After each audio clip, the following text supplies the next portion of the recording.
Bonjour à tous, j'espère que vous allez bien. Bienvenue dans ce Day Trading Roadmap. Comme tous les matins, on fait un plan des indices qu'on a vu ce matin dans le cadre du Morning Live. Vous le savez, tous les matins avec l'école, on établit nos plans en direct. Et on va commencer par le DAX. Le DAX qui est toujours sur l'oblique hebdo très long terme que vous voyez là sur votre écran, qui passe par tous les tops et qui bloque une nouvelle fois. Le DAX dans son ascension, maintenant il est quand même encore très haussier. Il est venu casser son ancien plus haut, se réappuyer dessus, nous faire croire qu'il repartait, et non. La pression est un peu forte, les vendeurs lâchent pas. Alors hier, on a eu une session américaine spéciale, une belle décorrélation entre le Dow et le Nasdaq. Le Dow qui a été malheureusement sous pression avec JP Morgan qui a perdu plus de 4%. Et le Nasdaq, lui, qui a profité de la hausse d'NVIDIA dont les résultats seront publiés demain. Il y a également beaucoup de discours de membres de la Fed en ce moment. C'est ce qui anime les marchés depuis plusieurs mois. Est-ce que la Fed va baisser ses taux cette année? Si oui, quand?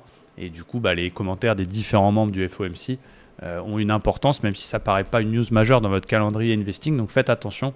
Aujourd'hui, on a quand même pas mal de discours également d'intervention de membres de la Fed. Quoi qu'il en soit, du côté du DAX, je vous parle des indices américains parce que c'est un suiveur.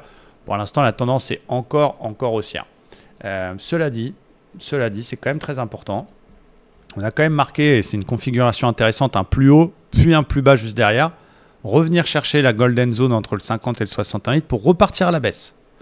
Donc, vu que le flux est baissier, on peut se permettre, et c'est ce que j'avais mis comme plan ce matin, j'achèterai pas maintenant. J'attendrai qu'il repasse en flux haussier et qu'il repasse au-dessus du 61,8 de la fameuse consolidation en question, et je serai acheteur qu'au-dessus des 900. Bien sûr, vendeur fort sous 700 parce que ça casse le plus bas de la semaine dernière. Et j'avais dit ce matin que la cassure du 61,8 pour aller chercher les 100% pouvait se tenter avec un trading un peu plus agressif. Et c'est très beau puisque ça a été cassé en 61,8, 15 minutes, pullback. Et ceux qui l'ont pris sont déjà break-even. Donc pour l'instant, je reste acheteur long terme, mais il faut forcer de constater qu'à court terme, on est passé dans un flux baissier. On a un marché qui corrige un petit peu, qui bloque sur des niveaux.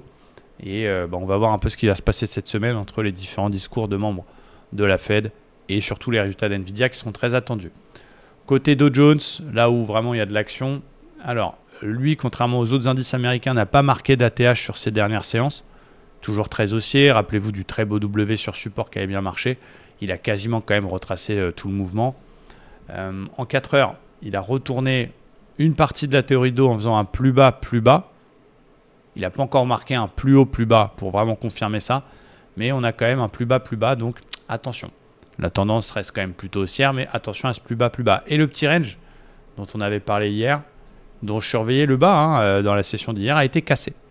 Donc là, mon plan pour aujourd'hui, étant donné qu'on est en flux baissier, si jamais on pète les plus bas du jour et que j'ai une sortie au pair standard, je peux vendre jusqu'à 700. 700 qui est un FVG plus un ancien niveau, un niveau polarité très travaillé, qui sera mon objectif. 700 d'ailleurs, en cas de grosse baisse, que je sois dans la baisse ou pas dans la baisse, ça va être une zone de reverse que je vais surveiller pour un achat si très très beau signal.